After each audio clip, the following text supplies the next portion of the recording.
doom ñu ne dañ koy ngénte ak di ko fête dama ko xamul je comprends pas nous sommes dans la normalité et il vous appartient à vous journalistes de tirer les conséquences des actes que vous avez vécus depuis 23 juin 2011 c'est à vous de rétablir l'histoire véridique du pays et d'en tirer les conséquences. Qu'est-ce que les autres ont à faire sur le 23 juin à organiser une manifestation? Ceux qui sont là, est-ce que c'est le 23 juin? Est-ce que d'autres sont ailleurs pour fêter le 23 juin? Parce que j'ai rencontré des gosses du 23 juin. Qui peut me dire, nier que Abdourahmane Sow du COS M23 n'est pas du 23 juin? Mais il était dans une autre chose. Il a changé d'orientation pour pouvoir organiser aujourd'hui la restitution sur ce qu'on a fait sur le Covid. Cela veut dire que pour lui, le 23 juin est mort. Un autre 23 juin doit être fêté. Un autre. Et le 23 juin réel qu'il faut être fêté, c'est le 23 juin qui a permis à Macky Sall d'anéantir totalement Abalmach. Donc 23 juin bi dama mënul comprendre ñi koy fêté ñan la. ñan ñoo koy fêté Obélisque. Parce que man dew ma fa yow yaa ko seetaan maa ngi soo ñëw. Kan ak kan la. wax ma ci ñett rek. ñoom Maître El Hadj Diouf la. Maître El Hadj Diouf n'a rien à voir avec le 21. Maître El Hadj Diouf et Macky Sall et le Mahmoud Saleh ñooy formé loolu. Mais il faut rire. Il faut rire un peu Aïssatou Diop Ndiaye. Il faut rire de ça. Vous n'avez pas le droit de regarder comme ça passer. Il faut en rire. Alors maintenant, il y a un autre 23 juin qu'il faut faire. Parce que Macky Sall a essayé d'anéantir le 23 juin pour se permettre de prendre en charge un exil forcé de Karim Wade. Et c'est ce 23 juin-là qu'il faut fêter en 2022. L'exil de Karim Wade, la date d'exil de Karim Wade. Voilà le vrai 23 juin. Mais le 23 juin qui a permis au peuple de s'exprimer, nous le devons encore à Abdoulaye et j'en reviendrai tout à l'heure. Tout à l'heure Pape Matar ndax partagé nga avis ak doyen ci li muy wax léegi nii ne 23 juin fi mu nekk nii xëccoo paternité bi sax dafa doonul loo xamante ne lu war la on s'attend à ce que mu am beneen 23 juin bu ñuy fêter c'est l'exil de Karim Wade. waaw xam nga boo seetloo le président Macky Sall dafa am un problème ak le 23 juin parce que c'était pas quand même gratuit le fait que ñu libérer Karim Wade wala ñu exiler que le 23 juin c'était en fait pour que ñi symbole bi nga xamante dafa nekkoon ci 23 juin ñu jël ko jéem ko anéantir ba kenn dootu waxati 23 juin. tey la preuve que ni dafa am problème ak le 23 juin mosuñu organiser ci 10 ans ñoom mosuñu organiser manifestation mosuñu lijjanti manifestation il a fallu que 10 ans après ñoom ñu doogaay waxu 23 juin boo xamante ni dañuy wax waxu oui à la république mais quelle république république boo xamante ni dafa nekk république ba ñuy dem di jëli ji ay nit di leen fay 5000 francs pour ñu ñëw taxaw ñu leen di solo ay t-shirt loolu yaakaar naa nekkatul loo xamante ni peuple moo ñëw di taxaw di manifester donc je crois que li ñu gisoon ci 23 juin boobu noonu ci 2011 tey lu mel noonu boo koy xool da nga koy xool fi nga xamante ni mooy ci wetu stade bi fii ci Grand Yoff parce que foofu aussi di nga gis manifestation yoo xamante ni ay nit ñu ñëw indi seen ay colère di ko partager sur la place publique parce que ñooñu dañu am déception ci li nga xamante ni gis nañu ni Sénégal waroon na ko mën a dépasser parce que 10 ans après ñu toogaat di waxu constitution touche pas à ma constitution débat yi ñu doon wax yépp ci jamono 2011 tey débat yooyu dañuy dellu siwaat donc loolu day wane que ni quelque part combat bi nga xamante ni dañ ko engagé woon di ay sénégalais jugoon ni dañuy fexe ba li nga xamante ni dafa nekkoon ci mauvaise gestion Macky Sall jóge fële ni dañuy indi gestion vertueuse et sobre parce que bu ñu nee gestion vertueuse et sobre dafa bëgg wane que ni quelque part dafa amoon benn gestion boo xamante ni amul vertu amul sobriété donc ñoom ñi nga xamante ni ñoom ñoo doon wax loolu ñoom ñoo wëlbatiku di def ay jëf yoo xamante ni dañuy safaanu ak li ñu doon wax waroo ak li ñu doon wax ba sénégalais yi génn naa taxawaat di def manifestation 23 juin yaakaar naa ne dañu waroon am hauteur te bañ a dugg ci yenn bassesse yi naan dañuy organiser ay contre manifestation yoo xamante en réalité sénégalais yi gis nañu ni M23 boobu noonu Macky 23 la bëgg signifier mais sénégalais yi ñoom ñoo taxaw di mobiliser wu parce que ñu fa nekkoon encore une fois ñu si gën a bëri ay étudiants nañu 5000 francs lañ leen doon fay jox leen t-shirt ñu ngi jóge université dox ba place de l'Obélisque ñeneen ñu ngi leen jëlee ci yenn quartiers yoo xamante ne c'est des quartiers populaires organiser famine bi organiser paupérisation bi ba noppi di jël seen misère yi di ko exploiter dafa nekk ay mbir yoo xamante ne vraiment dafa ñaaw. tey Babacar Touré M23 bu fekkee ne place de la nation mooy jegeñaale président Macky Sall ñoom ñoo fa organiser li ñu dégg ci plateau bi c'est comme pour narguer les Sénégalais beneen bi ñi ko organiser ñoom naam wuyoowuñu M23 mais jooyu askan wi te les mêmes revendications qui reviennent également sur la place publique. waaw déjà damay nuyu sama papa bi nga xam ne kontaan naa trop mooy père Doudou Wade. Je pense que moo nekkoon le seul ami bi ma amoon ci PDS j'avais beaucoup de respect pour moom et ce respect là c'est te dama gën a bëgg fekk ko fii ci plateau bi. bu ñu waxee ci wàllum M23 les 2 manifestations yi am tey. man gulet M23 manifestation bu 23 juin 2011 fekk ma woon Sénégal nous on avait vécu notre 23 juin avant le Sénégal j'étais à Paris et booba seen consul bi moo nekkoon Léopold Faye ñu déjà le 22 juin la ñu déclenché ça veut dire ñi fekkoon le 23 juin dañu ñëw wuy si ñun à Paris parce que le 22 juin la ñu demoon manifester devant le consulat du Sénégal le consul Léopold Faye a fait appel à la police il y avait ce jour-là je pense lu mat 31 personnes ñoo xam ne interpellé nañ leen parce que lu ñu doon xeex mooy non à une 3e candidature de Wade une candidature de trop non à quoi à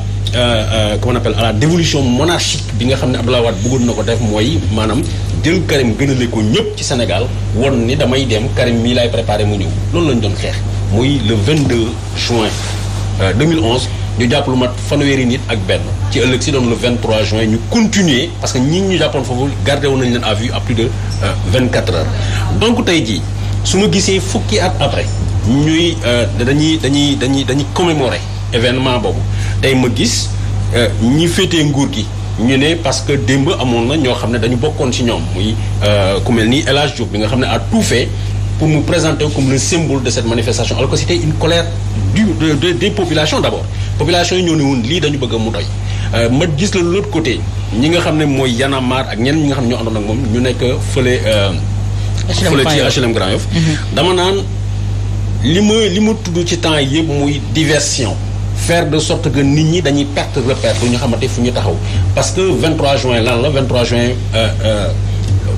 askan moo jóg ne ñoo lànk ñoo bañ duñ leen seetaan ngeen def loolu la Abdoulaye Wade defoon te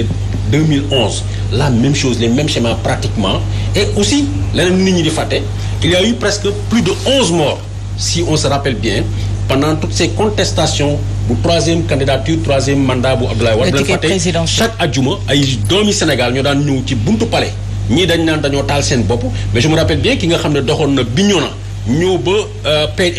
présidence parce que dañoo jëloon siège am def ko siège yu PDS bañ koo fay xaalisam mu ñëw mu taal boppam je ne sais pas ba fekkee ne président Doudou Wade mu ngi rappelé wu turu waa jooju mais c'est qu'on appelle des successions de frustration d'actes d'injustice que le PDS a posé ñu poussé wu nit ñi ñu génn le 23 juin bu 2011 tey encore la même chose 14 morts ci semaine yi ñu génn sans compter les nombreux cas de frustration nit ñi ne mer nañu mais tey bu nguur taxawee ne dafay récupérer li nga xam ne mooy frustration mooy colère populaire finalement on ne sait plus où aller. tey président Doudou Wade Pape ni mu ko waxee mooy tout est sombre te pourtant c'est les mêmes revendications qui reviennent 2011 à 2021 10 ans c'est les mêmes revendications qui reviennent mais tey jii pourquoi nguur war a toog revendiquer wala bëgg jël paternité wu li nga xamante ne moom moo di manifestation yooyu. waaw quelque part nga may ma d'abord ma nuyu président Doudou Wade. quelque part mën na dama d'accord ak moom ci lan ci que vraiment on devrait rigoler vraiment ci tournure bi nga xam ne moom la célébration M23 jël. parce que tamit nañu dem ci postulat wu esprit wu M23 esprit M23 li ko fi indi woon Pape Matar la souligné un peu brossé na ko mooy déjà une bonne gouvernance mooy renforcer la démocratie renforcer les droits équilibrer les pouvoirs et tout loolu bokkoon na ci esprit M23 c'est-à-dire que même quelque part ñii doon wax le 3e mandat je crois que c'était plutôt le quart bloquant qui était à l'origine de ce 23 juin c'était pas le 3e mandat mais le quart bloquant boobu je crois que moo indi woon coow li donc tey jii bu ñu xoolee ñooñu les principaux acteurs ñi nekk ci société civile nga xam ne ñoo ko jiite woon ñoom ñëpp ku ci nekk ci ñoom am na la nga xam ne compal nañ na ko à part quelques exceptions peut être cité na sànq ku mel ni Abdourahmane Sow nga xam ne tey jii manifestation bi mu def wane ni que ni moom il a tourné la page du M23 donc collectivement je crois que les Sénégalais ont tourné la page du M23 parce que les attentes du M23 n'ont jamais été concrétisées matériellement. Les gens ont profité de la souffrance du peuple profiter ci li nga xam ne espoir bi nga xam ne moom la peuple amoon ci ñoom ñu falu toog ba ñu toogee uti ay prébande uti ay poste tey légitimement dama koy wax je crois que fii nañ ko waxee woon maag yow dama ne légitimement tey jii la donne c'est le M2D. Pourquoi M2D? Parce que à l'époque président Wade même s'il avait tenu compte des aspirations du M23 xëy na il n'est pas allé plus loin mais néanmoins tey kii nga xam ne moo ko succédé nga xam ne moom bokkoon na ci ñii nga xam ne ñoo doon waxu M23 bay gàddu mer gàddu dem chaque fois qu'il y avait manifestation tey war na approprier wu le combat du M2D xam nga ndax lan. parce que réew da nga war am interlocuteur. comme moom opposition bi nërmal na leen ba nga xam ne amatu ci opposition am na benn plateforme bi nga xam ne taxaw na plateforme boobu am na opposant am na société civile am na le Sénégalais lambda tey jii ñooñu ñoo waroon doon son interlocuteur bu dee jàmmu Sénégal la bëgg. D'accord. tey pour juste après ma ñëw nga may ma rek ci victimes yi il faut tamit ñu indi une précision on a parlé de 11 victimes lors des événements déedéet affaire bi da ngay jël victimes yi. du 23 juin ba ci période électorale bi ak période pré-électorale ak post-électorale lu 2012 parce que ñi ci am na ci ñu ci bëri ñi nga xam ne ñenn ñi ci convoi Moustapha Niasse nañu gaañoo ñenn ñi ci yeneen mbir nañu gaañoo mais dañu jël lépp boole ko comme étant des victimes du M23 loolu il faut que historiquement qu'on rectifie ça pour que nit ñi M23 y a eu 2 morts. 2 mooy Mamadou Diop l'étudiant et l'auxiliaire de police Fodé Ndiaye. Ce sont les 2 victimes directes du M23. D'accord. Ils sont morts le 23 juin. Non, ça dit non, mais je veux savoir. Non, pas le 23 juin. Non, échelonné président. Non, président. Non, la manifestation. Da ngeen di wax ak sénégalais yi. waaw.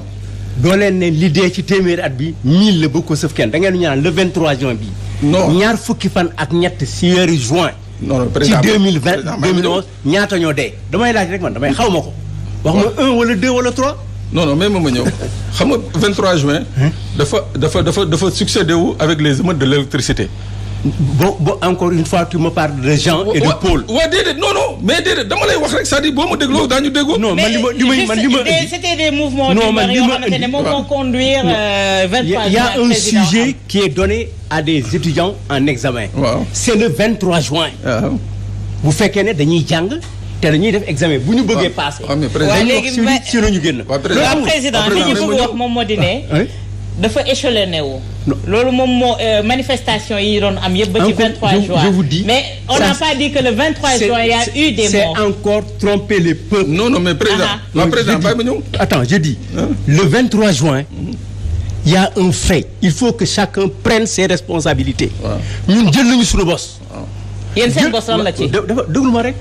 xam nga lu tax mooy ñun ci ñun la jëmoon. ñun assemblée fi mu am. moo am une révolte populaire et sociale am na Bamako dañu lakk assemblée bi am na Bourguiba il y a eu des morts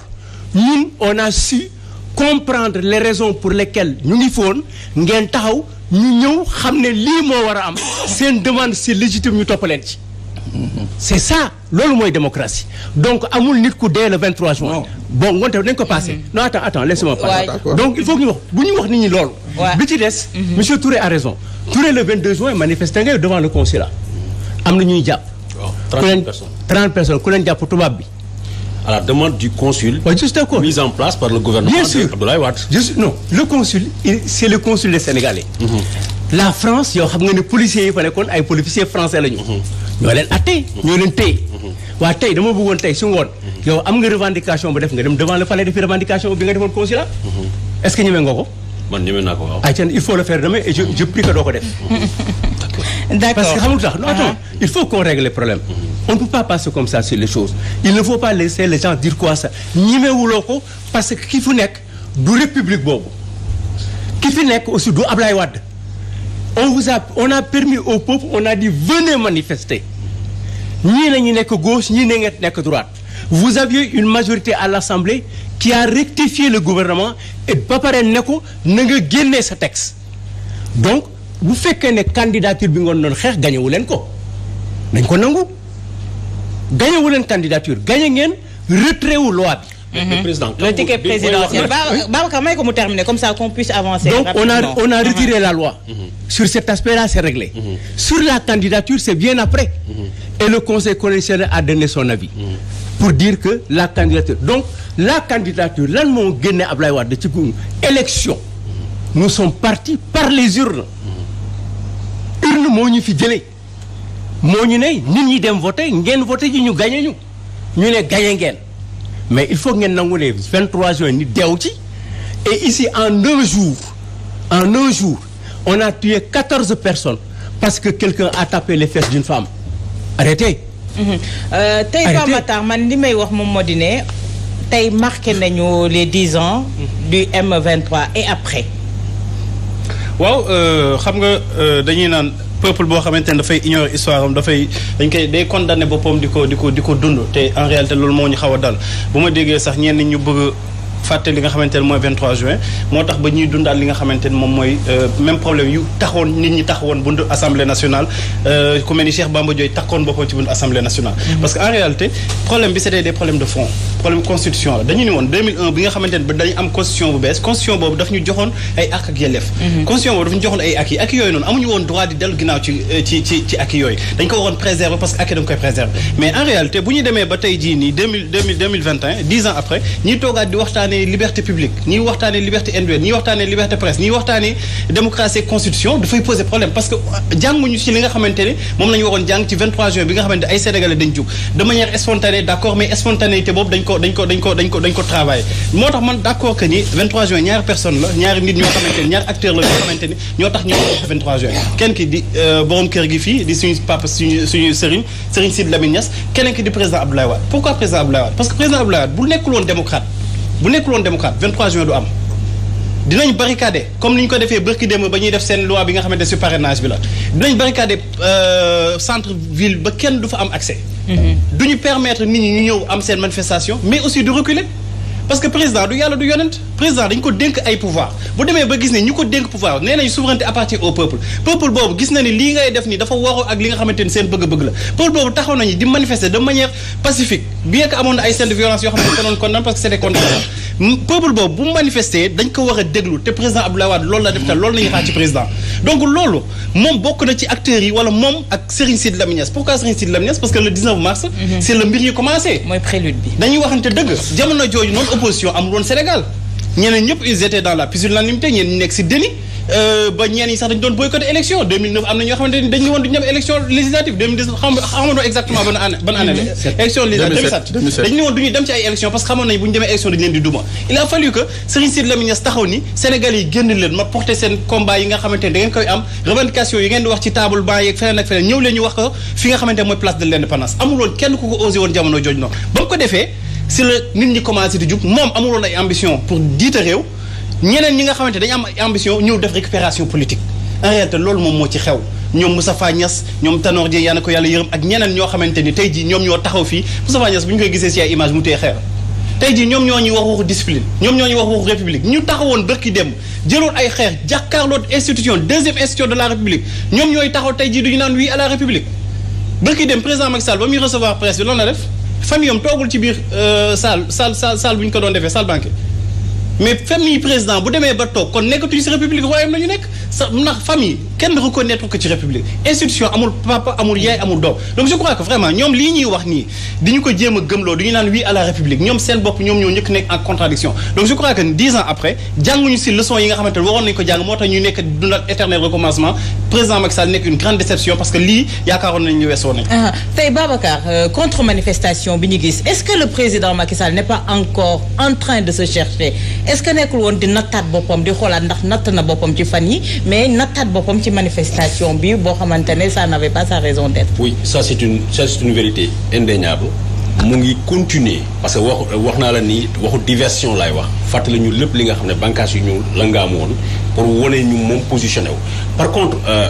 Awa Diop Ndiaye j'aimerais nga may ma dellu si waat tuuti ci li président rapidement pour qu'on puisse avancer parce que tey jii Sénégal bu ñu amee situation de déni de justice bi Sénégal bu ñu amee ay problème ba ñuy wax waxu démocratie ak waxu liberté je pense que ki njëkk a salfaañe ak yooyu ñu mënoon a am mooy Abdoulaye Wade je suis désolé te ñu bëgg ñu gëmloo ni devant le palais présidentiel kan moo créé cette loi unique bu wax ni centre ville du Sénégal bu ci kenn manifester kan moo ko créé Ousmane Ngom avec l'aval du président Abdoulaye Wade j'ai parlé tout de suite de sénégalais boobu ñëw taal boppam devant le palais Kéba Diop il s'appelle de Bignona boo xam ne PDS yoral ko këram def ko seen siège permanence su PDS 100 000 francs par mois ñu ne ko ñu fay la ñu ne duñu la fay waa ji am marché à plusieurs reprises di ñëw dox fii biir palais ñu koy trenaloo ba mu taal boppam c'est vrai les 11 morts yu ñuy wax ni c'est pas les 11 morts du M23 mais c'est les 11 morts yoo xam ne ay bakkan même ne serait-ce que benn bakkan rek bu deewee fitna la pour l'humanité benn bakkan bu robee fitna la pour l'humanité mais on a vu tey jii dañu gis ni pendant les dernières années bi Abdoulaye Wade décidé keroog bi mu ñëwee fële ca corniche ba wax doom ji je dirais à ta mère que tu as bien travaillé keroog le Sénégal commencé am fitna léegi fitna boobu puisque gis nañu amul benn conséquence mais aujourd'hui comment on appelle l'APR a pris à son compte parce qu'il a vu que après nguur dara du ci am beneen justice du ci am parce que tey jii ñan ñoo nekk ci nguuru Macky Sall qui entoure aujourd'hui Macky Sall mooy ñi nga xam ne tey démb ñoo doon contesté Abdoulaye Wade mais bu ñu ñëwee ñu jëloon ci après la défaite de Abdoulaye Wade ñu sanctionné leen durement ñëpp ñi nga xam ne les donneurs d'ordre la ñëpp ñoo xam ne commandité nañu ñu dóor ay nit parce que encore da ngay wax maa ngi déglu président léegi mu ngi wax waxu justice ak équité mais nañu fàtte bu ñu fàtte ni président même bu ñu fàtte ni Famara Sarr le député Famara Sarr keroog defe naa Maître El Hadji Diouf la si ma mémoire est bonne moo waxoon dara Abdoulaye Wade dafa jóg mu dóor ko ay kurpañ ci biir assemblée nationale loolu fàttewuñu ko démb rek la woon Abdoulaye Wade lu mu ci def 4-4 bu bees tàq la jël mu may ko yaa ma dégg donc dañu balaa ñu léegi tey jii ñii l'APR ak ay alliés sont pas des saints on est d'accord dafa am ay lu bëri loo xam ne waroon nañu ko changer dafa am avancé bu bëri boo xam ne ñu ngi ko doon xaaree si ñoom far ñu dellu ñu si ginnaaw mais si on en est arrivé à avoir un régime comme ça c'est que ceux qui les ont précédés mooy ñi nga xam ne ñoom mooy Abdoulaye Wade ak ay ñoñam mais tamit tey Babacar tey jii président Macky Sall bi mu ñëwee di dagaan baatu askan wi dafa prôné woon le changement tey changement boobu lañ doon xaar tey on n'est pas là pour naan Abdoulaye Wade est comptable de ceci ou cela on était pas sur une ambulance mais tey jii les faits mooy li nga xamante ne moom moo fi am tey jii Macky Sall c'est quoi Macky Sall c'est d'abord le ministre de l'Intérieur de Abdoulaye Wade Macky Sall c'est lui qui a réfléchi avec Abdoulaye Wade ci lépp luy système bi nga xam dañuy noot askan Macky Sall mu jógee foofu nekk lan premier ministre la victoire de Abdoulaye Wade 2007 kan ma ko dox Macky Sall la si aujourd'hui ñuy wax ay collectivités locales yi ñuy daggate pour permettre pour tuer l'opposition mais c'est des leçons qu'il a appris auprès de son père c'est des leçons apprises auprès de son père Abdoulaye Wade yaa ma dégg donc mënul ma gëm ni tey ñu bëgg ñu gëmloo ni ñi fi démb woon ñoo jàppale démocratie ñoo avancé loo Sénégal tey jii ñi fi nekk ay dëmb lañu dëgg la ñi fi nekk tey ay lu leen neex la ñu. non et le courage de terminer ta phrase. par contre ñi nga xam ne ñoo leen jiitu ñoo leen jàngal dañu naan naar bu ndaw bi lu mu wax. ci berkel la te seen père spirituel ki leen jàngal lii ñuy def. noot askan wi lekk xaalisu askan dalu ci génn jàpp nit ci biir assemblée nationale mbéj ko te dalu ci génn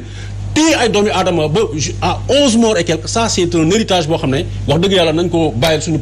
maam Abdoulaye Wade. tey Pape ci li ñu wax maa ngi koy wax Pape Matar tey marqué nañu 23 juin et après nattuwaay bi la Macky Sall natt na boppam ci fan yi ñu génn tey mu nattaat boppam ci lii te soo xoolee seen manifestation duréwul 1 heure de temps et c'est-à-dire que il n'avait rien à dire peut-être que c'était pour narguer les Sénégalais wala pour saper le moral des autres. Pour dire vrai au risque de me répéter mooy li ma fi waxoon benn jour dama ne président Macky Sall ba waxtu bi ñuy wax ni le 8 mars ba muy taxaw naan Sénégalais j'ai compris ba léegi il n'a pas compris c'est-à-dire message bi nga xam ne moom la pendant des jours entiers Sénégalais yi génn sur l'ensemble du territoire national xamal ko ne que lii bugguñu ko ba léegi moom gisugu ko déggu ko wax nga ko les sorties dans le nord les bains de foule dans le nord ak tey jii M23 bi nga xam ne 2011 ba tey jii mosuñu dégg moom fi mu toogee revendiqué ko mosuñu toog dégg fi mu sargalee M23 donc bu ñu ñëwee tey jii au moment où nit ñaa ngi koy tiiñal wala di ko soupçonner ci ay dérives notamment 3e mandat mu bëgg a dajalee loolu yëpp kon nag dañ naan lii nit ñi di ruumanaat mooy dëgg mooy que moom il n'a pas compris le message des Sénégalais et apparemment comme pour paraphraser Babacar mooy que il va faire comme son maître c'est-à-dire il va outrepasser la volonté des Sénégalais li nga xam ne moom la Sénégalais yi bëgg pour def li mu moom nga xam ne moom li mu bëgg dana ko imposer di mooy benn ñaareel bi ci wàllu M23 bi toujours on rend souvent hommage effectivement à Maître Abdoulaye Wade di mu autoriser la rencontre je parle aujourd'hui parce que mu ngi dund te yàlla président Doudou Wade mu ngi fi am na que nga xam ne les Sénégalais oublient tout le temps de lui rendre hommage ki nga xam ne le jour là quand il y a eu un conseil spécial conseil national de sécurité spécial ñi fi nekkoon ci njiitu gendarmerie njiitu police ministère yeeg consort nangu ñu wax président Ablaye Wade dëgg moom la président Wade woo mu ñëw mu ne ko président mu ne ko lii ma gis jëmul kër bàyyil nit ñi ñu manifester ñun daañu fexe xool nañ leen di canaliser mais lii c'est un droit et c'est de la démocratie comme nag yaa woote démocratie da ngay bàyyi nit ñi pourtant il a été la principale victime du M23 mooy commissaire Arouna Sy kooku c'est un témoignage bi nga xam ne beaucoup de Sénégalais l'ignorent moom kese moo osé woon ne président bàyyi nit ñi manifester moom kese donc tey di et pourquoi donc Macky a fait appel à lui mu dellu si waat est-ce que kon mi ngi conseiller le président non xam nga tamit nañu waxante dëgg il a été sanctionné parce que c'était une volonté populaire une demande sociale man am na kilifa bi nga xam ne ñoo bokk avion di dem Mauritanie ci nguur gi la nekkoon ca jamono yooyu wallahi azim mu ne ma on n'a rien à lui reprocher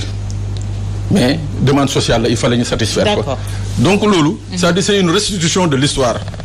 mais tey jii pour en revenir aux 14 morts est-ce que président Macky Sall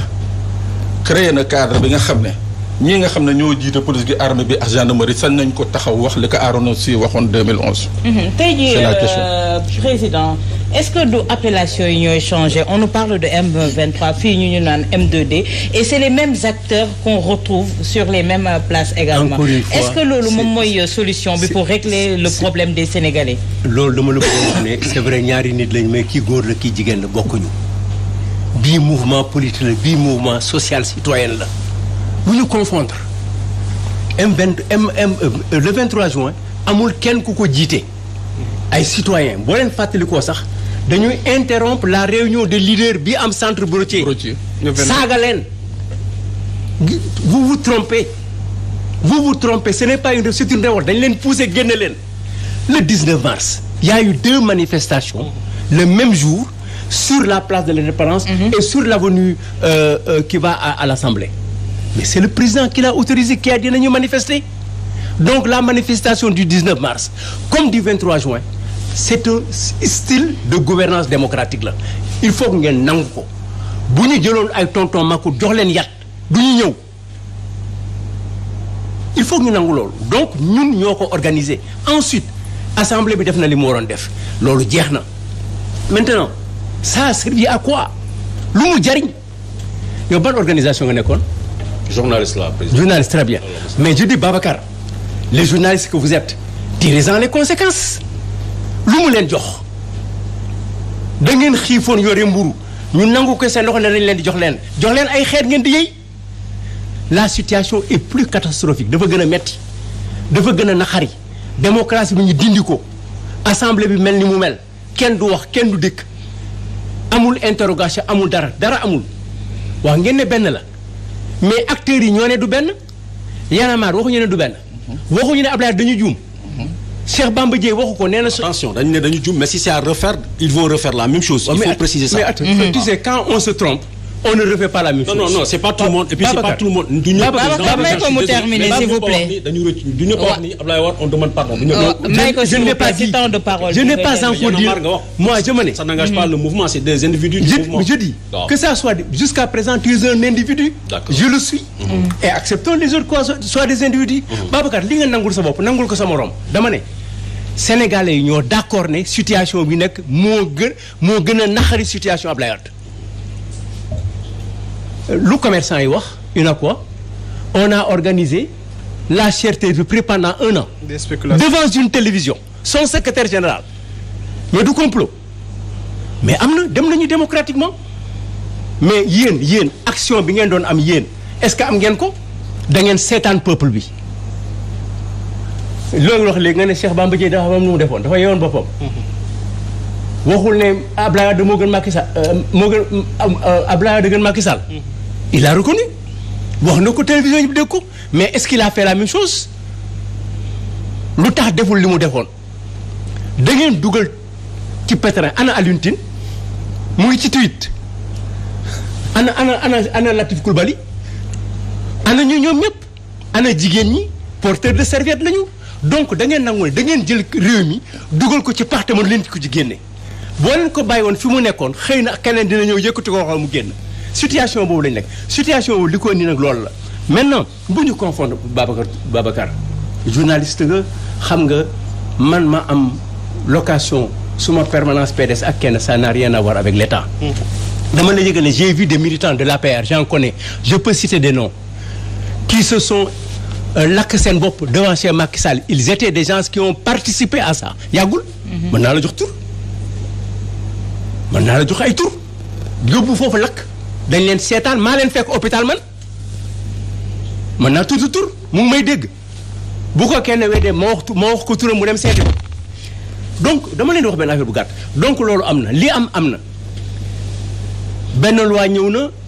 sur la vice-présidence loi bi am na benn dispositif incompréhensif 39 amendements Ablaye Babou waxul tey ci rajo yi ne moom moo dem wax président ne ko loi bi demee dañ koy rejeter waxu ko tey. mais man bu ma ko wax boobu du ko gëm et j'étais témoin de la séance parce que man la woo ak le président de l'Assemblée nationale si vous aviez une assemblée comme la nôtre du ñu agsi fii si vous ne bu fekkee ne amoon ngeen assemblée bu mën a woo nit ñi ñu laaj leen suñu xaalis Covid fu mu nekk ñu wax ñu ko buy poser question orale ñu wax ñu ko buy contrôler le gouvernement ñu jox ko mais dans une assemblée on dit ñu ne kenn du contrôler comptabilité ba ñu fi jógee ngeen ne benn la non ce n'est pas la même chose je suis désolé il ne faut pas que les journalistes que vous êtes boo leen constater fait yi ba pare ngeen bañ a tirer conséquences yi ba pare def seen analyse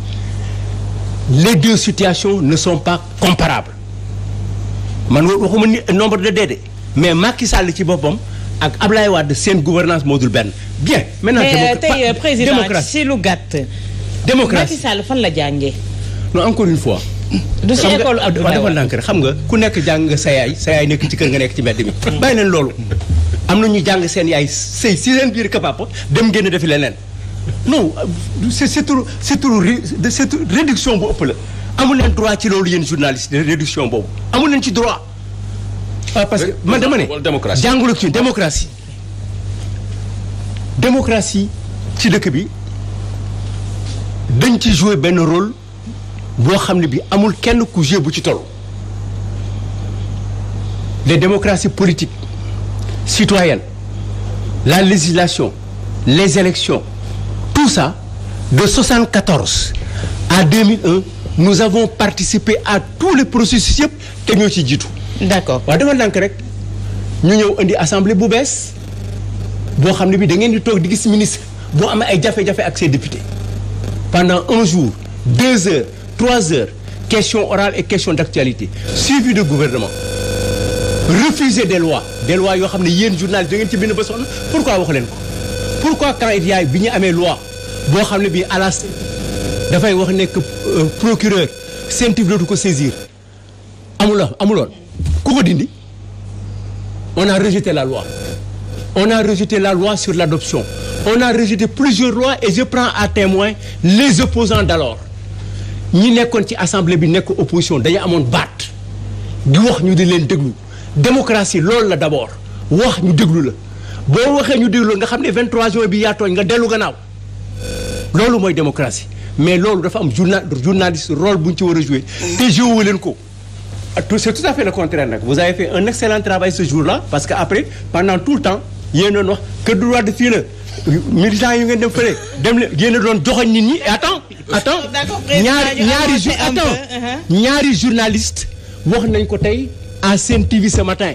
ñu ne ñoo doon wax ne gars yi dem leen fii da ngeen dem ci manifestation vous avez joué des rôles de propulsion à cela plus maintenant les étrangers les États-Unis et l'Europe fii la ñu fekk maintenant nit la ñu am nañu ay fautes je le dis nous avons commis des fautes mais ñun li ñuy def Babacar Touré bu ko Abdou Diouf defoon ak Senghor du ñu toll fi billahi. D'accord Pa Matar ñu ñëw un peu sur les discours yi nga xamante ne tey dégg nañ ko am na yenn discours yoo xamante ne ñenn ci askanu Sénégal ñi jàpp nañu ne c'est des discours va-t-en-guerre qui n'ont pas leur place ñeneen ñi jàpp ne c'est des discours yoo xamante ne mun na leen jàngal pour ñu xeex li nga xamante ne moom moo fi am est-ce que c'était des discours responsables des deux parties yi ñu jot a dégg tey. waaw xam nga discours responsable moom vraiment je pense pas que mu war a doon débat ci Sénégal parce que bu ñu nuwee démocratie aussi il faut que ñu accepter rançon démocratie ak liberté d'expression président Macky Sall fu ko affaire yi tolloon ba muy taxaw di naan Abdoulaye Wade bu insister bu nuwee dafa du jóge ci palais dañ koy déloger foofu peut-être am na Sénégalais yu toll foofu donc je crois que ay écart de langage yooyu c'est pas en tout cas lu problématique pour man mais li problématique tey mooy en fait vouloir faire la comparaison entre deux régimes yoo xamante ni diamétralement opposés le lieu du débat démocratique par excellence c'est l'Assemblée nationale mais malheureusement ci Assemblée nationale bi les lois sont votées sans débat c'est-à-dire fi nga xamante ne mooy pencum ndaw réew yi fi nga xamante ni suñu ay représentants fa nañu nekk fa nañu war a discuter ci yu bëri ba ci parrainage bañ koy voter c'était sans débat donc loolu rek dafay wane que ni y a même pas photo jarul sax ñi di jéem a def comparaison entre ñi nga xamante ni ñoom ñoo fi jóge woon parce que loolu aussi les Sénégalais ont tranché gis nañ ne Abdoulaye Wade am na ay mbir yoo xamante ni dañu àndul woon ak moom moo tax ñu jëlee ko fi indi fi Macky Sall lu ñu fi doon xaar nag mooy lu yees c'est-à-dire dañu doon wax ni xaalis bi ñuy jël di ko fowe xaalis boobu na dellu ci askan bi dañ doon wax ni li nga xamante ne aussi dañ ko fi doon gis ci mauvaise gestion ak yooyu yëpp na fi jóge Abdoulaye Wade dem na Macky Sall ñëw donc Macky Sall ba mu ñëwee moom moo waroon taxaw tey sàmmook li nga xamante ne mooy kàddoom moom moo ni woon day dekkil yaakaar mais li lañ dégg birki démb que xale yi ñi ngi dugg ci gaal di dem ana yaakaar bi foofu ci manifestation yi nga xamante ni ñoom ñoo ko tuddee émeute de la faim waaw bu demee ba nit ñi dañuy xiif dem di daj ay magasin man loolu gis ma fa jamono Abdoulaye Wade bu demee ba nit ñi di reprendre at gaal yi di dem parce que gisatuñu yaakaar ci Sénégal donc je crois que ni tey président Macky Sall ñoom lii ñuy def nii sax day wane carrément que dañuy nekkatu ñu serein gis nga sérénité boo ko perdre da ngay dem ba ci symbole yi ngay commencer di toucher ñëw nañ ci 23 juin encore une fois parce que dañu am un problème réel ak cette date parce que ñoom ñoo doon taxaw Moustapha Niasse tey amul benn leçon bu mën a jox benn Sénégalais mënul ni Pape Makhtar Diallo bu tee sa xeer mënul ni Pape Makhtar Diallo bu défier institution parce que moom moo nekkoon la première personne à défier une institution deuxième institution de la République donc ñoom li ñuy wax yëpp tey jii di ko caricaturer ay nit di ko jiiñ ay nit ñoom ñoo ci jiitu woon président Macky Sall bi nga xamante ni léegi autorisé tout manifestation mooy yoroon mer gàddoom nit moom day dem fanaani place de l'Obélisque Idrissa Seck ñu ko doon jiiñ ni ñoom ñooy waajal li nga xamante ni mooy coup d'état ñan la woon du sëñ Mbacké Ndiaye du ñoom Faro Senghor du ñoom ak ñeneen ñoom ñoo ni woon que dañuy indi ay nit recruter leen pour taal Sénégal tey jii ñooñu ñi nga wëlbati ko ànd ak Idriss Seck dem fee ci gouvernement Macky Sall donc je crois que ni tey débat bi mooy Sénégal 2011 dañ tolloon fenn ñu yaakaaroon ni buñ fi jógee dañuy war a gën a am ay acquis parce que Abdoulaye Wade indi woon na loo xamante ni waroon nañ si mën a teg pour Sénégal dem ci yoon bi nga xamante ni mooy yoon bi gën parce que laata 2001 liberté d'expression amu fi liberté presse amu fi yeneen ak yeneen yoo xamante ne mën nañ ko fi tudd buñ ñu ñëwee nag ba teg ñu ci yoon boobu mais bu nekkee Abdoulaye Wade xaw na dëng askan bi ni ko kon yow indi woon nga ñu fa yaa ñu xamal lii yaa ñu xamal liberté d'expression yaa ñu ni nit ki am nga sañ-sañu boo meree nga fësal sa mer tax say brassard rouge yaa ñu xamal ni war nañu mën a génn ci mbedd bi taxaw def manifestation mais tey jii li ñu xamal dañ koy exprimer parce que yaa ñu ko jàngal mais bu ñu demee ba gis ne nag loolu yëpp tey jii dafa commencé di dem ñu ni ko jóge fi nga indi keneen bu ñëwee warul def lu yées président Macky Sall amul droit tey jii ñuy toog sax di ko comparer ak président Abdoulaye Wade donc je crois que vraiment li nga xamante ne tey mooy dëkk bi li ñu mu toll ci problème yëpp boo duggee ci emploi problème employabilité bu mu koy déggee nga xam ne seen cuune fa la yem employabilité mooy la dafa jar ngay naan da ngay wut ay formation professionnelle alors que mécanicien bi ci formation professionnelle nekk ouvrier bi ñoom ñëpp nekk ci formation professionnelle wala léegi dañu war a gëmloo Sénégalais yi que ni tant que jógewoo ci benn immeuble rek jàngoo ci formation professionnelle donc gis nga mbir yi soxna Awa Diop lenn la mooy Abdoulaye Wade dàllam sax moo gën président Macky Sall bii fi ne. donc l'élève a dépassé le maître. non du question de élève ak maître parce que gis nga nit ki mën nga jàng xam nga tey jii li mu la wax de. xam nga tey jii. dégg naa ko non président kontaan na. parce que voilà ce qui est dangereux. xam nga tey xam nga moom mu wax ah. moom mu ne ko waxuma c'est le journal c'est un journal. Quand vous dites il faut pas faire la comparaison dañu sanctionner Abdoulaye Wade oui. pour amener Macky Sall mais la comparaison je suis désolé quand Pape Makhtar dit dallu Abdoulaye Wade moo gën bu Macky Sall on est toujours dans la comparaison alors que ñun li ñu fiy waxtaan mooy lan mooy mouvement M23 je pense que. mais vraiment débat bi bu ñu ko duggee ci Abdoulaye Wade ak Macky Sall. voilà mais li ma bëgg terminer rek leen la c'est-à-dire bu ñu ko contextualiser si jamono jooju noonu yaakaar naa ne souffrance yi tey jii la gën a tar. Cheikh Bamba Dièye lu mu ko jaraloon tey jii ba muy taxaw ci li nga xamante ne mooy ci grille assemblée nationale bi tey lu mu gisoon ci ay violation ci constitution lu mu gisoon ci doxalinu réew mi tey jii la gën a bëri te pourtant def ko li ñu organisé woon ci ay manifestations parce que jamono jooju noonu xam nga la moo taxoon mu neex a manifester le président c'était un démocrate boo manifester dara du la ci fekk wala bu ñu lay garde à vue lañ lay def après ñu bàyyi nga dem sa kër mais jamono jii nii xalaatal nit ko dem Guy Marius Sagna lan la def taxaw ci buntu palais de la République est-ce que dina ko dem defi jiwaat parce que xam nañu ni ñaar président yemuñu. kii c'était un démocrate kii c'est un autorité xaw ma benn dictateur la boo xamante ni nanguwul sax kii indi ay contradiction ak yenn mbir yoo xamante ni dafay safaanu ak li mu gëm. d'accord Pape tey ak Babacar avant ngay ñëw s'il vous plaît acquis démocratique lañ doon xaar ñëpp jàpp ne c'est à la dérive ndax yaakaar nga ne ñu ngi koy wax sànq Pape Makhtar wax ko le président. n'est plus serein est-ce que yaakaar nañu ne kooku dina toogaat jëlaat mbir yi pour indiwaat ak yelleef boobu nga xamante ne moom la ñu soxla. waaw mais xam nga la gravité dans ta question mooy gis nga njiit bu demee ba amatul sérénité c'est le peuple qui est en danger tey li koy wane dama ne li koy wane xam nga nit nañ ko xool ci ñun ñëpp dafa am li nga xam ne ci sa comportement.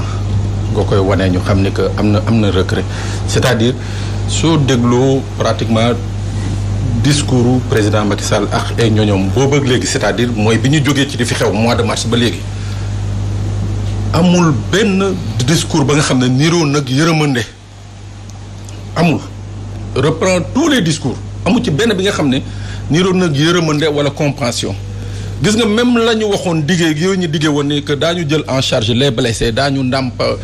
famille victimes yi ba tey jii defuñu ci benn jéego donc loolu ak lii nga tuddee manque de sérénité ça devient un cocktail extrêmement explosif et dangereux mooy tey jii dañu nekk face à un pouvoir bi nga xam ne dafa ñëkk mooy maatay nag buñ ko amee ci réew surtout au plus haut sommet mooy que askan bi daanaka amatuñu benn voie d'échappatoire lii Pape Makhtar wax dafa am solo mooy que chance su pouvoir Wade sans pour autant le féliciter le président Abdoulaye Wade mais chance bi nga xam ne moom lañu amoon ci pouvoir am mooy que lu manifestation métti nit ñi daañu manifester daañu wax li ñu bëgg tey est-ce que le peuple peut dormir tranquille man dama naan déedéet le peuple ne peut pas dormir tranquille je dis encore pourquoi le peuple ne peut pas dormir tranquille benn mooy lii fi xewoon ba tey jii mooy camp wu nguur gi ak camp wu opposition bi ku ci nekk ci ñoom yaa ngi xuuxal sa morom naan deuxième vague ak troisième vague mooy benn ñaar ñu ngi gis nguur gi di dotewu ay matériel de répression dem bay di recruter ay auxiliaires ak volontaires te recrutement boobu également il faut que aussi on est dans un pays de droit parce que président Doudou Wade li mu wax lu am solo la assemblée nationale tamit dafa am un rôle mënuñu fi recruter ay volontaires te changé wuñu la loi sur la sécurité buñ ko recruter ay volontaires ay nervis nañu doon kuñ fi dóor ce seront des nervis ce seront pas des personnels de police ou de gendarmerie parce que la loi sur la sécurité dafa claire et nette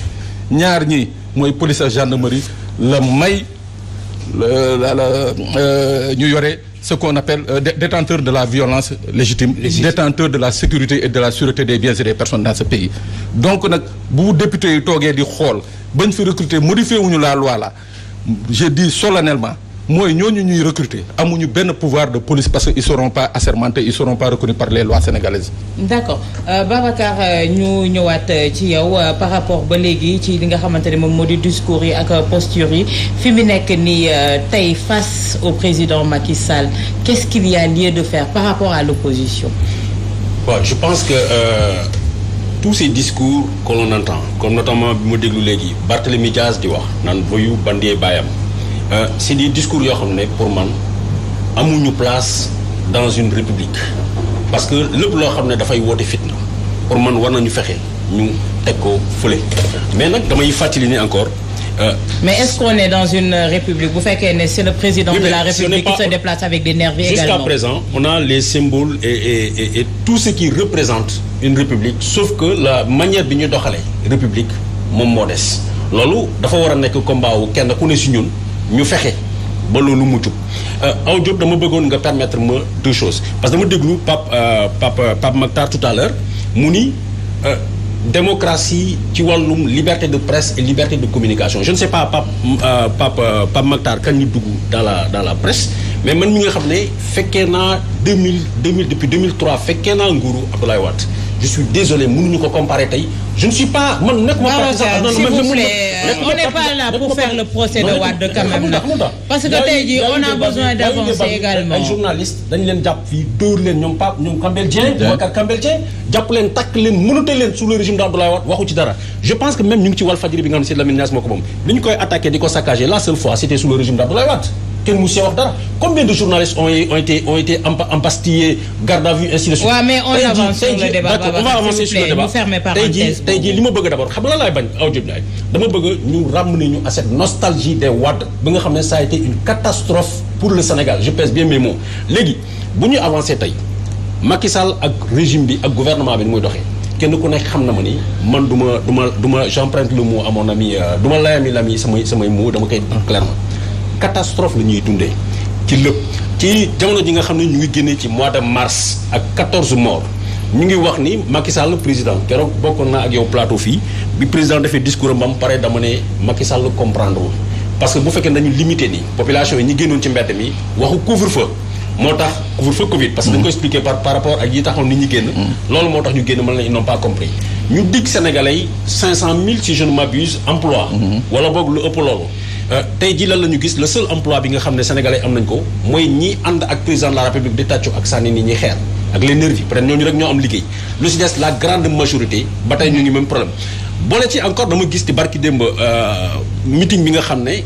ku mel ni Doudou Ka organisé na ko fële ca Ziguinchor par exemple Ziguinchor c'est quoi amul benn usine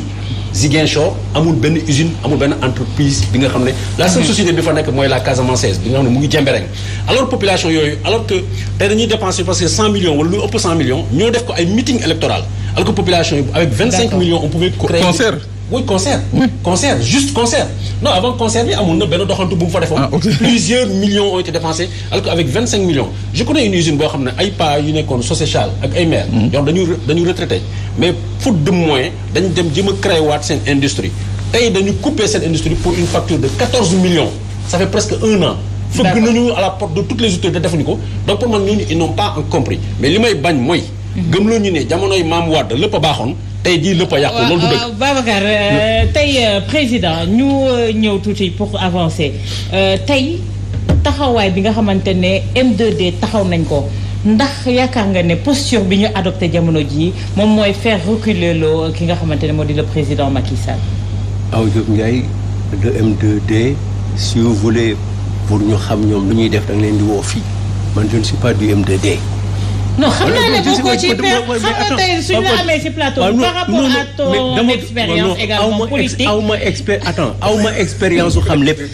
aw ma expérience Babacar xam nga yow mën loo am feebar bu bees bu tudd Covid ba ko fi bàyyi di fàttaliku tànk buy metti bi nga amoon daaw jékk laisse Abdoulaye Wade tranquille et parle-nous de ce qui se passe depuis 2012 il faut nga am courage wax ñu lan moo xew yow yaa ne les seuls emplois yi am mooy on a recruté des nervis et les payé yow yaa ko wax. waaw très bien ngoonte moon yow loolu mooy emploi loolu attends loolu taxuloon nga changé. non 2 yow nga ne les symboles mooy jël des nervis ñu taxaw ci kanamu gendarme dóor nit gendarme boo ko mën ne doo ma commandé loolu mooy symbole armée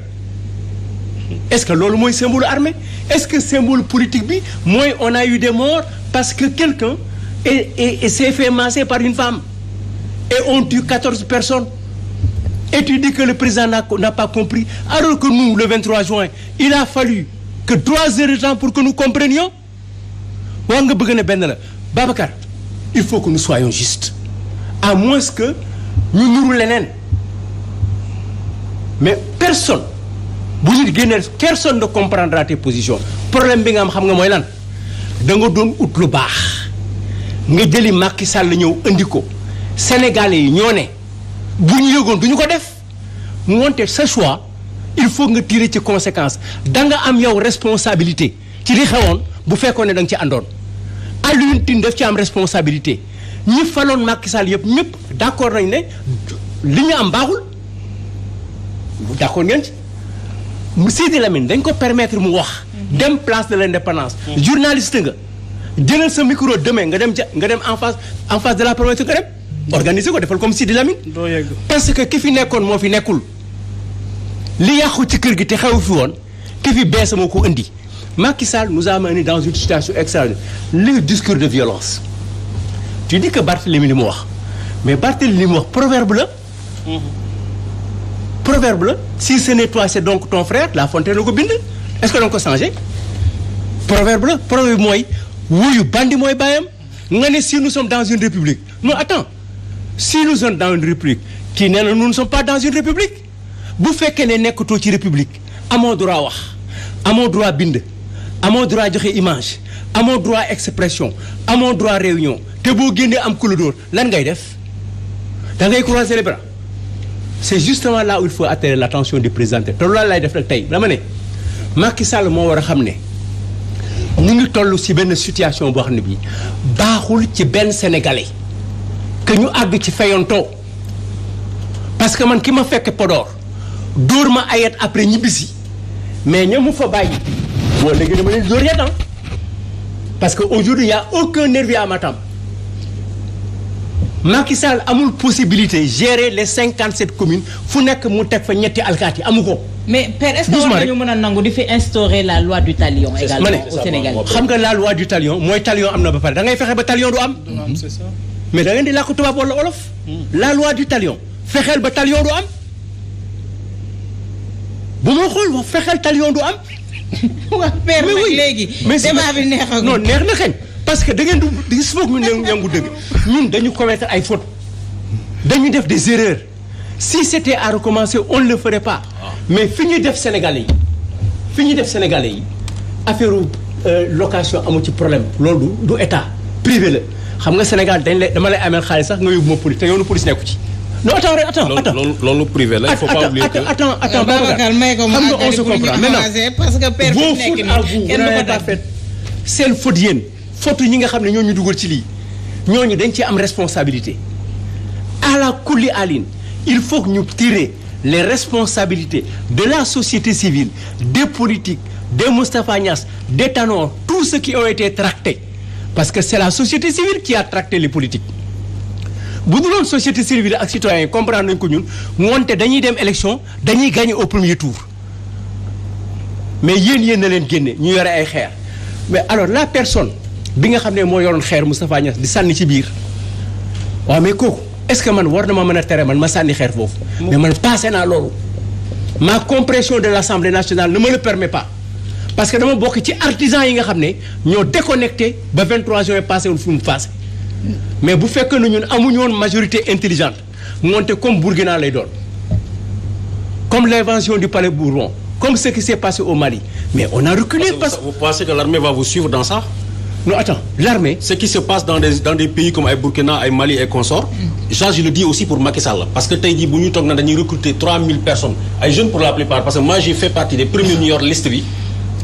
5 groupes, comme 6 groupes dans la passe liste après, des recrutés à 80-90, nous avons formé, marcher dans la rue, nous avons population, ils se trompent. Parce que les enfants, ils ont compris qu'ils sont dans la population. Attends, rien que le poser rien que yow journaliste ngay poser ne xalaat ne foofu lañu jëm loolu mooy que nous ne sommes plus en démocratie xam nga en démocratie quand vous prenez un chemin et que les démocrates te disent fii du yoon bi da ngay taxaw kilifa ñu ngi koy seetee ci taxaw ci seetlu ci déglu ci nangu ne nit ñi am nañu raison donc loolu dama bëgg nga jàpp ko bi ci des mooy fi ñu tollu tey laa la wax bu fekkee ne nit ñi ku manifester le droit de manifester dañuy jël yat di la ko dóor jàppal ne dina am dóorante te bu boobaa organisation bi ngay wax ni M2 ak yeneen organisation yi ñëw parce que y a d'autres organisations qui ñëw c'est des organisations politiques bu boobaa la ñuy def dañuy croiser les bras non duñu croiser les bras dañuy seet ban moyen la ñuy fayoo ci moment wala ci endroit yi nga xam ne foofu la ñu gën a faible. Et attention Macky Sall moo war a def attention moo ko fi nga jëm nii surtout sur les locales amuloo benn possibilité ci commune yëpp nga teg fa ñetti alkaati mënoo garder sax la moitié des préfets par conséquent yow président de la République yaa war a delloo si sa xel li nga wax léegi Babacar ne comprendre ce qui s'est passé au mois de mars na defaraat lecture bi du ay nit du joxe 100 francs du ne je vous ai compris après def leen lecture bi mooy seet quel est le sens réel de l'intérêt des Sénégalais. xam nga loolu mooy lan nag mooy mu génn ci problème politique te li ko waa ji waxoon loolu moom mooy feeñ léegi Macky Sall ñu ko fal dañ ko bëggoon yow bëggatuloo ko pour fal ko boo sañoon mu jóge fi tey donc ñu ko faloon te bëggoon ko tey bëgguñu ko. ñu ko bañoon ñu ko contrôle dañ ko bañ c'est-à-dire que aujourd'hui réew mi yëpp ñoo jóg ci bañ ko président de la République warul jóg ci réew mi yëpp bañ ko bu ko réew mi yëpp babee scandale la. d'accord Pape Matar suñu gisee série de manifestations yi gis également li nga xamante ne moom dans les réseaux sociaux entre autres ça montre que ne mbir yi ça couvre fan la ñu jëm et on s'achemine également père mi ngi koy wax léegi ci ay locales yoo xamante ne incertitude totale sénégalais fi mu nekk nii nekk ci seen ëllëg. waaw xam nga incertitude bi rek déjà mi ngi commencé ci fichier électoral parce que daañu defaat ouverture exceptionnelle pour permettre ñi nga xamante ni ay primo votants nañu. ñu mën a duggaat ci liste bi. maintenant xam nga def nañu déjà seen audit fichier bi si ni ñuy defaat li nga xamante ni tàmm nañu koy def. dugalaat fa ay nit xëyaat suba nga gis ni nombre d'électeurs yi. nombre d'inscrits yi ñoo leen di ñoo gën a néew que nombre d'inscrits yi parce que gis nañ ko ci élection yi passé donc je crois que bu nekkee régime Abdoulaye Wade catastrophe la ñu ngi dund calamité ci jamonoy Macky Sall parce que jamonoy ci ñoom vraiment amul lenn lu ñu mën a comparer signal Walfadjri dagguñu ko fi bu Sen TV ba ma jógee aussi même chose donc je crois que ni bu ñu wax presse du ma jël ay épiphénomènes yoo xamante ni ay nit a ko doon def te nit ñooy symboliser tey lan moo taxoon Abdoulaye Wade échoué te même personne yu ñu doon cité ci affaire presse boobu ñoom même personne yooyu ñoo dem di jege président Macky Sall c'est-à-dire lu taxoon ñu bañ Abdoulaye Wade du Abdoulaye Wade mais entourage am dafa amoon ñoo xamante ni dañu arrogant woon dañu méprisant seen comportement dañu doon def du n'importe quoi ces mêmes personnes ñu taxoon ba sénégalais yi ni Abdoulaye Wade yónni doy na ñoom ñoo tax tey jii ba ñuy naan Macky Sall tant pis parce que ñoo dem ba ci wetu Macky Sall taxaw fa donc je crois que tey li nga xamante ne mooy incertitude yi non seulement du élection kese mais ñun suñu bopp suñu destin ci boppam moo nekk dans une incertitude totale awa yow doo dox ba si nga tiit ci sa bopp xoolal suñu confrère Pape Ndiaye lu ñu ko def une affaire privée ñaari nit ñoo xamante ne ñoo la plaintoon retirer seen plainte nga ni déedéet foog ñu continuer action publique bi action publique c'est lan affaire civile et commerciale c'est-à-dire dafa am yoo xamante ni sax ñun ñi doon jàng droit sax dañuy toogaat di naan mais attends ñun ci ban réew nañu nekk et au même moment Bougazelli mi nga xamante ne dañu koo jàpp flagrant délit mi ngi naan day am ay ambition pour dooni maire ban dëkk nañu nekk Sénégal bii est-ce que war nañu wax waxu république Sénégal boo xamante ne dañu jël ay nervis embarqué leen GIGN dafa nekkoon corps d'élite ba tey corps d'élite la bu ñu ko doon gis bu ñuy génn sax dañ doon am benn kii bu c'est-à-dire suñu yaram sax da doon daw parce que lu ñu leen doon gisee mythe bu nekkoon ci GIGN mais bu demee ba élément GIGN ay nit ñoo xamante ni gan da taxaw di leen bëmax di leen empêcher def seen liggéey ñu ngi ci république bu ñu demee ba tey ñuy wax waxu discours dañu fàtte discours député bi borom jaas yi wala discours boobu noonu dafa passé inaudible discours Barthélémy Diaz passé audible donc je crois que vraiment bu ñuy def mbir yi def la part des choses dañu xam ni carrément que bu nekkee discours bu violent si ñoom la bu nekkee dañuy dem ci ay extrémité si ñoom la bu nekkee aussi dañuy dem ci li nga xamante ne tey jii moo tax ba ñuy wax incertitude ci ñoom la li nga xamante ne nag ñoom ñoo ko fi indi bu ñu xaar Sénégalais yi def leneen parce que aussi gis nga la défense est reconnue par le droit nit ki kenn du toog di la naan da ngay toog fi nga toog ñu lay taxaw di la duma nga toog di seetaan ku ñu ni dañ lay duma nga jël sa yet xaar ko bu la naree duma nga duma ko loolu c'est aussi simple que ça président Macky Sall lan moo taxoon mu doon jël ay jaasi di ko jox ay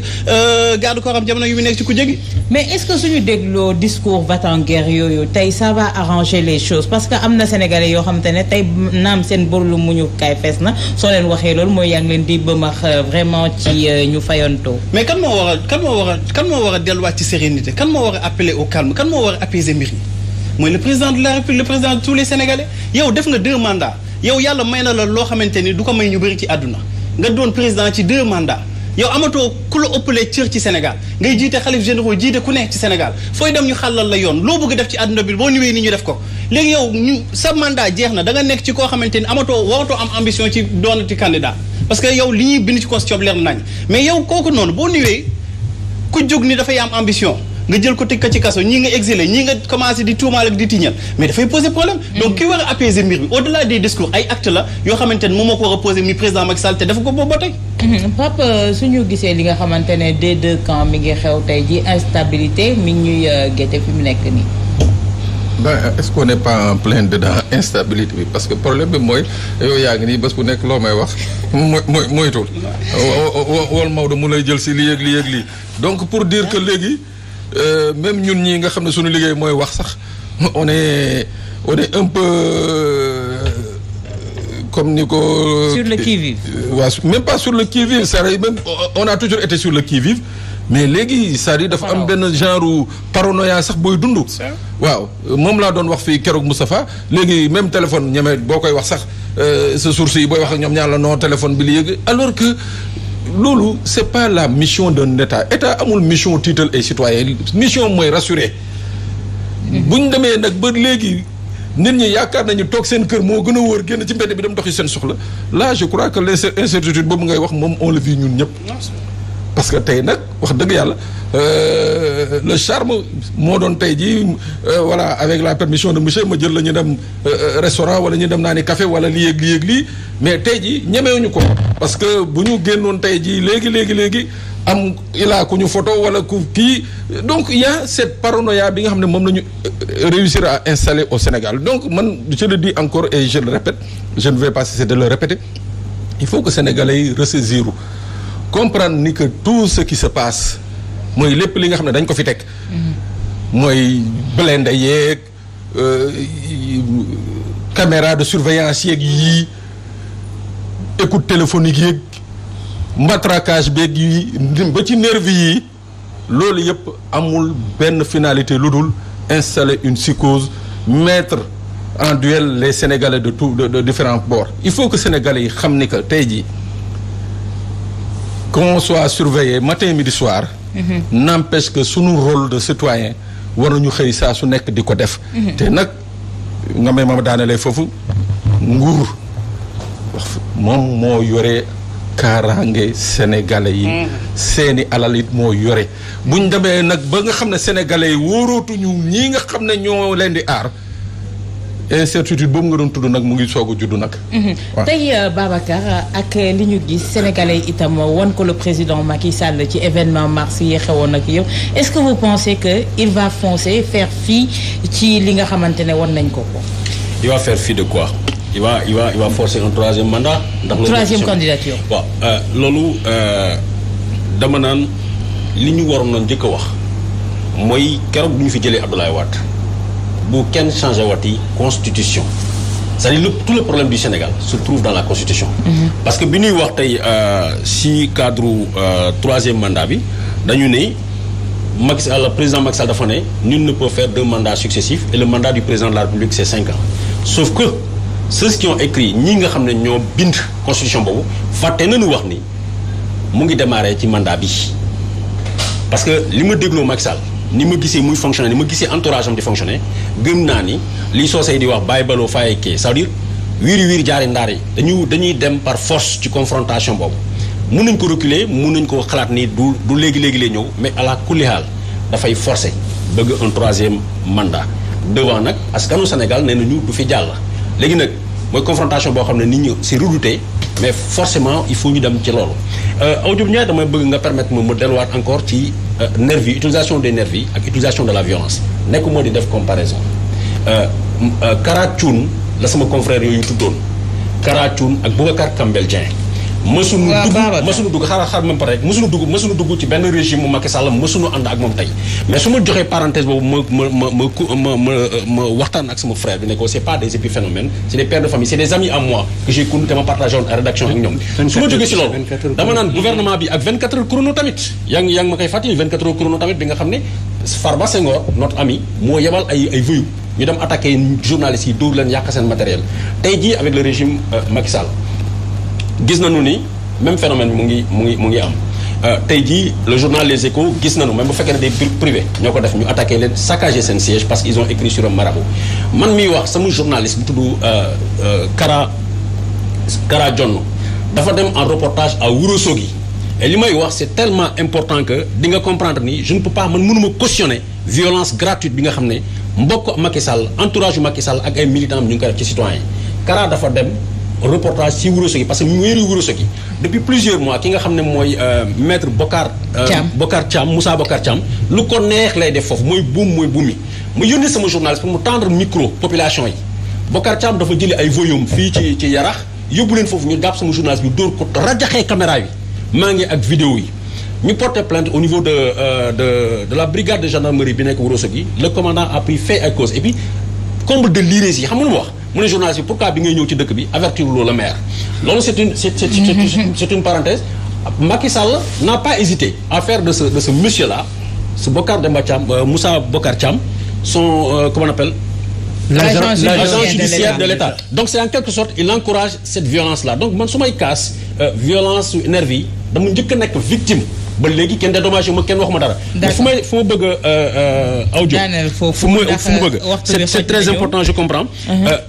violence aveugle bi nga xam ne moom mooy bëgg a jël Sénégal mooy gis nañ encore parce que c'est l'un des plus grands recruteurs de nervi Moussa Bokar Thiam parce que gis nañ ñu Ourossogui li mu fa def barki démba ma koy méttitlu mais soo gisee man mënuma déglu ku la mbéj nga mbéj ko xam nga lu tax mënuma ko déglu dama defee ni ci plateau bi peut-être pas xaw ma parcours am mais dama dund man ay situation de violence ay situation de guerre yoo xam ne peut-être président Doudou Wade dund ko peut-être Pape Diallo dund ko dama leen di ñaanal ñu bañ koo gis j'ai vécu la violence à l'état brut gis naa fitna yu coow yu mel ni lu mu mën a indi xam nga tey dañuy wax mën a dem voter dañuy wax mën a dem dox kii mu ngi lay wax yóbbu la ci café qu'est-ce que tu proposes li may proposé dama lay laaj rek c'est une question bu ma la mbéyee tu proposes que nga joxaat ma beneen bu ma la mbéyee si gauche nga jox ma droite ma mbéy si parce que pour man gis nga bu dans un pays boo xam ne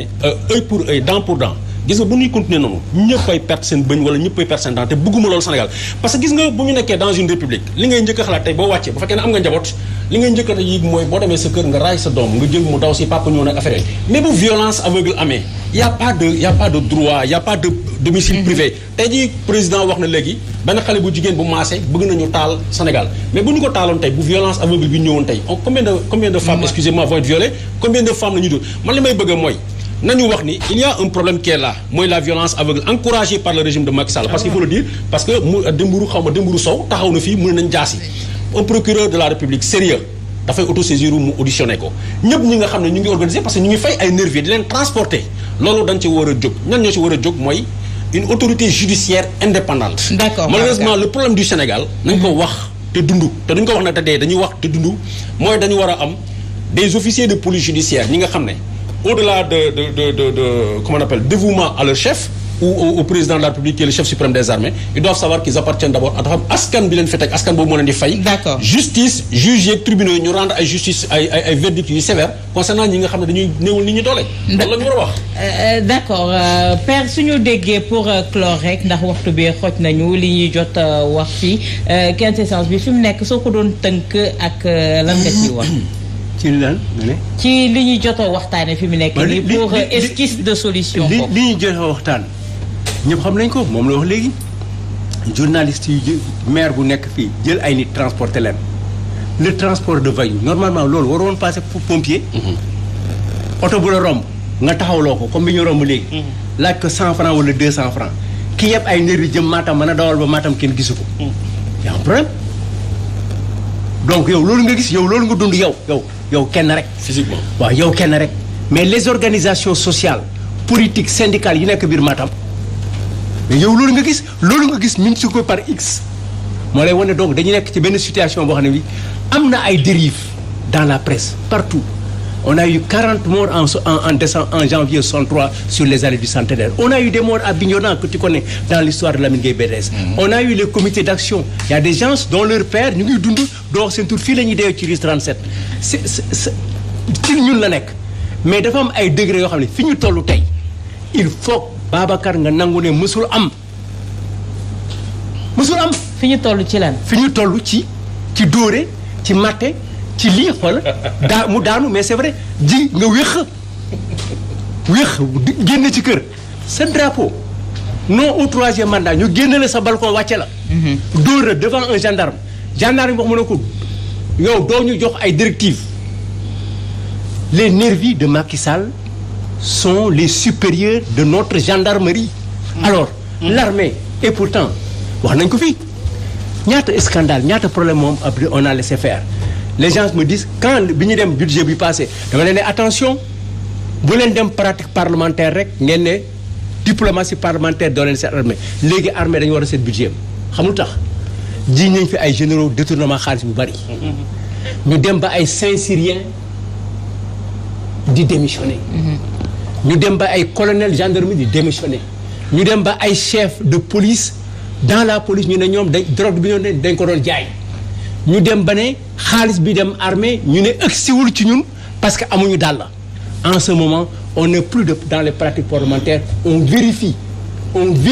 le budget des armées on en assure le contrôle on convoque le ministre pour mu laaj loolu la laaj donc situation bi ñu nekk nii ci kenn la reposer moom rek la du keneen Macky Sall la saaga nañ fi nit ay wolof ci télévision bi.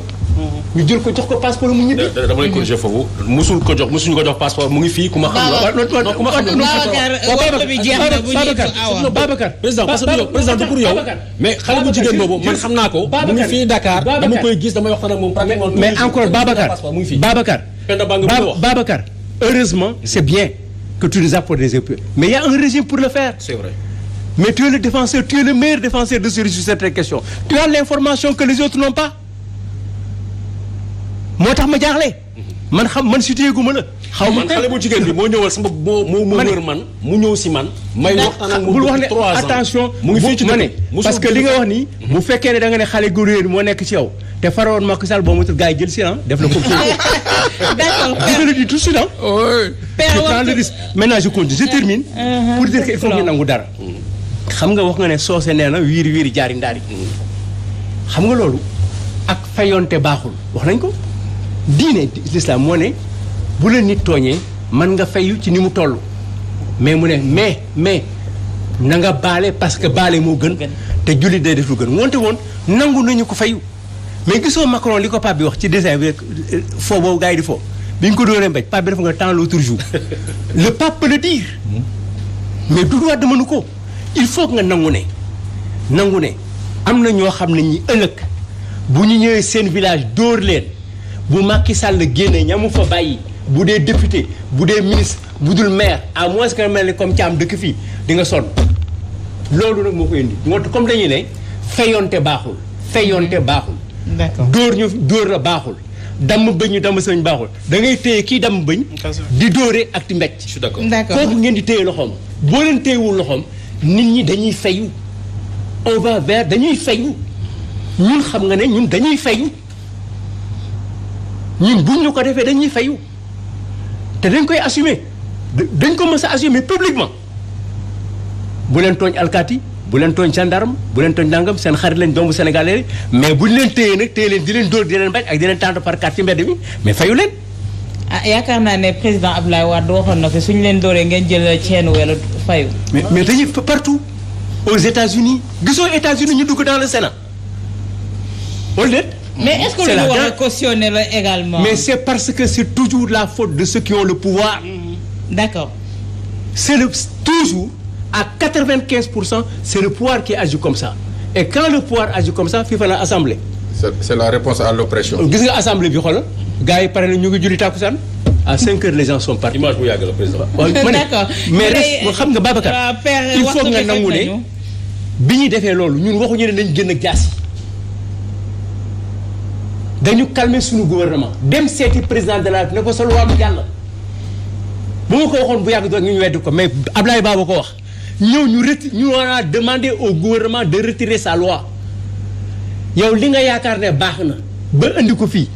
ñun nous représentons le peuple est dehors et du nord dox leen ñu micro bi ñu wax